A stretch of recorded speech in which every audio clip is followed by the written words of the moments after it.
want to release somebody and notify us, we need to be nearby so they don't hold them unnecessarily. So we worked on a strategic plan to reassign officers in those key locations. Arresting a public safety threat and the safety and security of a jail is safer for the alien, it's safer for the officer, and safer for the community. I think we all can agree on that. It requires less resources for at-large operations. It just makes sense.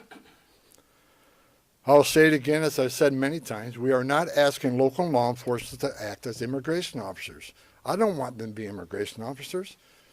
We're the immigration officers. We just want them to be cops.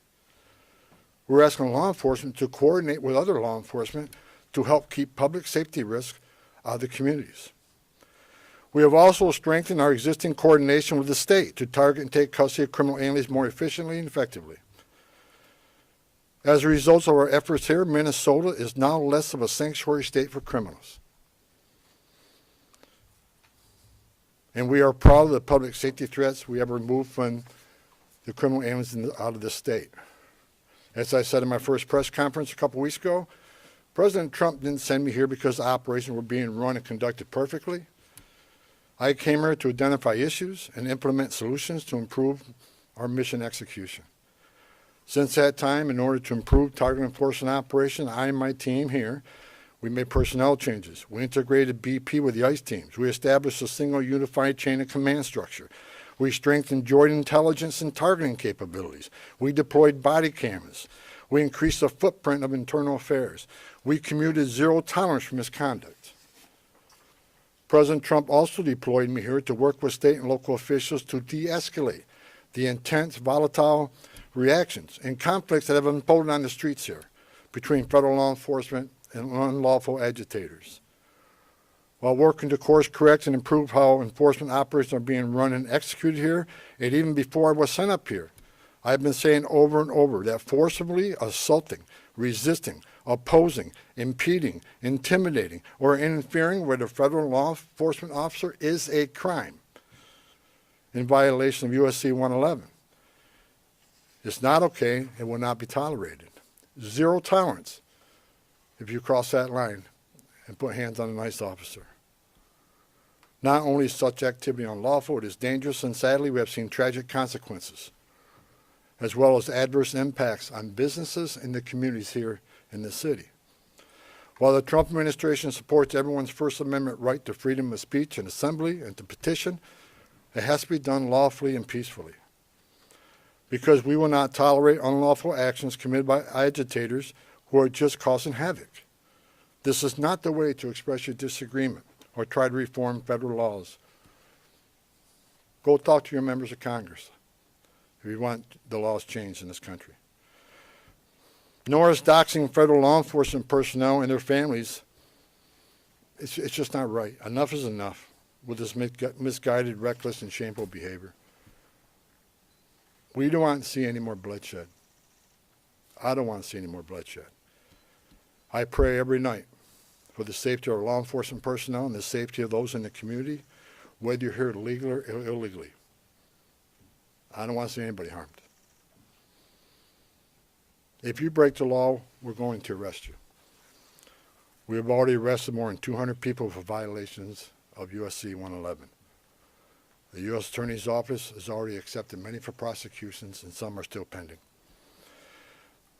I have also received commitments from state and local law enforcement that they will respond if federal law enforcement is being impeded or assaulted. They will shut down unlawful agitator activity, including arresting agitators involved and seeing them follow through. And we're seeing them follow through on those commitments. We've seen this past weekend that the state and local law enforcement have taken actions when it comes to public safety. And bless them for doing that. Since I have been here, I've repeatedly emphasized that the unlawful and violent agitator activity is unacceptable and must wind down as a condition for further drawdown of law enforcement personnel.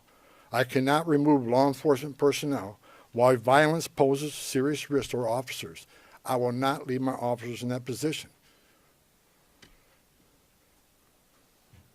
It is worth knowing that in all my meetings and discussions since I got here, I've not heard one federal, state, local law enforcement, or judicial official nor any member of the business or faith communities that I met with say that ICE is an illegitimate agency that doesn't have a real mission. Quite the opposite. All I've heard is the acknowledgement that federal immigration laws passed by Congress do exist, and ICE has a legitimate responsibility to enforce those laws. ICE is a legitimate federal law enforcement agency. We're not out scouring the streets to disappear people or deny people their civil rights or due process. In addition to taking public safety threats off the street, ICE here in this state have located 3,364 missing unaccompanied alien children. Children that the last administration lost and weren't even looking for. That's because the leadership of President Trump, these children were located.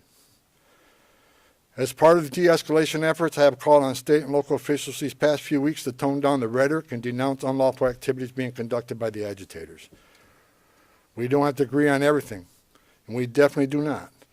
But we all agree that the lawlessness and chaos and disruption that is occurring on the street needs to end.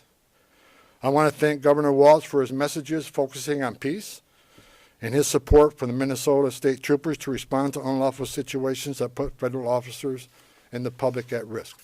I also want to thank Mayor Frey for taking a public stance against agitators setting up barricades that block streets and endanger public safety, and for directing the police to take those roadblocks down. Additionally, I want to thank Police Chief O'Hara, Sheriff Witt, and various other local law enforcement for their responsiveness and efforts to maintain law and order in the streets. We've seen a big change here in the last couple of weeks, and it's all good changes. I'm also pleased to report that we're seeing a notable decrease in unlawful agitator activity here in Minneapolis and overall throughout the state. This is great news for Minnesota communities that have been adversely impacted by the lawlessness and chaos on the street. We have what we call here QRFs, Quick Response Force, security teams that get called out when ICE officers are out doing operations. They get into trouble, if agitators get out of control, if there's a danger and public safety is at risk, these QRFs respond to help these officers get off the X and get out of that situation. I asked today when I got here, I want to know what the QRFs call outs are, what their deployments are. I want to know every time a QRF is called out. The QRF deployments have dropped dramatically because we have less of that occurring, less of the agitator that cross that line. That is a good thing. That is a win for everybody, not just for the safety of law enforcement officers. It's a win for this community. With that, and success that has been made arresting public safety threats and other priorities since this surge operation began, as well as the unprecedented levels of coordination we have obtained from state officials and local law enforcement, I have proposed, and President Trump has concurred, that this surge operation conclude. A significant drawdown has already been underway this week and will continue through the next week. We have a lot of work to do across this country to remove public safety risk who shouldn't even be in this country, and to deliver on President Trump's promise for strong border security and mass deportation. Law enforcement officers drawing down from this surge operation will either return to their duty stations or be assigned elsewhere to achieve just that. We will continue to enforce Title VIII immigration law throughout this nation. Prioritizing national security threats and public safety risks makes sense. But I'll continue to say over and over again, if you are here in the country legally, you're not exempt from our immigration laws. If we encounter you, we'll take appropriate enforcement action. For those that say we are backing down from immigration enforcement or the promise of mass deportations, you are simply wrong. Look at the data. Record number of arrests and deportations under President Trump's first year. And we'll continue that effort. Prioritizing public safety threats and national security threats doesn't mean we'll forget about everybody else. We will take action on everybody else. That's just a stone cold fact. A small footprint of personnel will remain for a period of time to close out and transition full command and control back to the field office. as well as to ensure agitator activity continues to decline, and that state and local law enforcement continue to respond to ensure officer and community safety. Additionally, federal government personnel assigned to conduct criminal investigation into the agitators, as well as the personnel assigned here for the fraud investigations, will remain in place until their work is done. I will also remain on the ground for a little longer to oversee the drawdown of this operation and ensure its success. In closing, I want to thank the leadership and senior management that I've worked with for your efforts into these issues, determine deficiencies and challenges, present solutions, and implement improvements that will benefit how operations are run and executed nationwide. God bless the men and women of ICE, men and women of the Border Patrol. Appreciate everything you've done for us. Also, with sincere gratitude, President Trump and I want to thank the men and women of ICE and CBP and partner agencies who have been assigned here during Operation Metro Surge. You achieved a great success for the Minnesota communities. Thank you to your families as well, because I know they sacrifice also. Thank you, President Trump, for your vision, as well as your support and confidence in these brave, dedicated patriots that work hard to deliver on your strong commitment to law and order, public safety, prosperity for American communities. Today, we have the most secure border in American history. We are seeing record numbers of people being arrested and deported. Your promise to make America safe again is being played out every day on the streets of this country. I've said it many times. I worked for 6 different presidents, 10 different administrations. No one has done it better than President Trump. God bless this great country. I'll take questions now. We'll take a couple questions, no follow-ups. I'll start off with Frankie. Yep. Mr. Homan, as immigration enforcement continues across the country here in Minnesota as well, how do you hope to gain the trust of individuals here that have kind of been wary of seeing federal officers on the street, but let's say 6 months from now, we still have the office here, we still are enforcing immigration across the country. What do you hope things to look like, and what are you asking for the public? Look, I just want people to look at the data on what this administration has done. You know, the number of public safety threats we removed from the streets across this country, that makes these communities safer. ICE has had an office here for decades. Before it was called INS, Immigration Naturalization Service. This footprint will remain here, and they'll continue to do immigration enforcement here. But as President Trump has said from day one, we're going to prioritize the public safety threats. Again, but prioritization doesn't mean forget about everybody else. That means you have a criminal alien here and non-criminal here. The criminal always comes first because he's the biggest threat to the communities. We're going to continue to enforce immigration law. Look, we'll get back to the footprint here, the normal footprint here. But there will be some security teams staying here, the QRFs, until we're assured that those agitators incidents either stay low or further decline. I'm not going to remove everybody out of the safety of our officers, but like I said, and Operation Metro Surge is ending. And in the next week, we're going to deploy the officers here in detail back to their home stations or other areas of the country that are needed. But we're going to continue to enforce immigration law. That's what the American people voted for. But it has to be a priority of criminals. And look, I hear all the hate about, you know, you should arrest everybody. Oh, we are. But we're prioritizing those who are the biggest threat to our community. The rapists, the murderers, the child molesters. That's the right thing to do. But I'll say it again. President Trump made a promise of mass deportation, and that's what this country's going to get. But it's smart law enforcement to do target enforcement operations. Now, I've heard people attacking me using the word targeted. I sat for the last 2 months when I watched this operation, daily press briefings talking about targeted Title VIII operations. Nothing changed, other than we're going to make sure they're targeted and make sure we know who we're going for, what their immigration record, what's their criminal history. That comes first. But enforcement of Title VIII is not going to end. If you're in this country legally, you're not off the table. And I think we're proving that if you look at the data. Eric, next.